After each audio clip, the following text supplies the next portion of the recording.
চলো আমাদের পিকনিকের সেকেন্ড পার্টটা তোমাদের সাথে শেয়ার করি। সকালবেলা তো দেখেই নিয়েছিলাম আমরা শুটকি মাছ দিয়ে খাওয়া দাওয়া করেছিলাম, আর দুপুরের জন্য কি কি আইটেম তৈরি হচ্ছে চলো দেখি।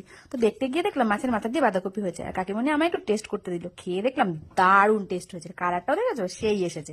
তো এদিকে দেখো মিষ্টির ভাইরা সব চলে এসেছে মিষ্টির সাথে খেলা খেলা করবে বলে, আর এদিকে বসে গেছে ভেজ ডালের জন্য ডাল সেদ্ধ করতে। আর দেখো মিষ্টি কি বলছে, তাহলে আমার বোন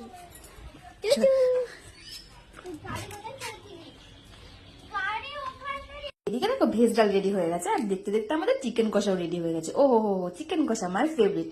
আর এদিকে দেখো মিষ্টির বান্ধবী বসে খেলছিল, আর আমি ভেবেছি মানে খেতে বসে গেছে। তো তারপর মনে পড়লো না ভাত তো এখনো হয়নি, এরকম ভাতও চেপে গেছে। আর ওইদিকে আমার দায়িত্ব ছিল যে মোচার যে পকোড়াটা হবে সেটা আমি তৈরি করবো, তো আমিও বসিয়ে দিলাম মোচার আর কি পকোড়া। তো দেখেছো কি সুন্দর হয়েছে দেখতে, যেমন দেখতেছো তেমন টেস্ট হয়েছে। এদিকে আমার খাটাটা দেখো খারাপ হয়ে গেছে, তো ওটাকে ঠিকঠাক করে নিয়ে আসা হলো। এদিকে আমার গরম গরম মোচার পকোড়া রেডি, আর নলেন গুঁড়োর মিষ্টিও এসে গেছে। আর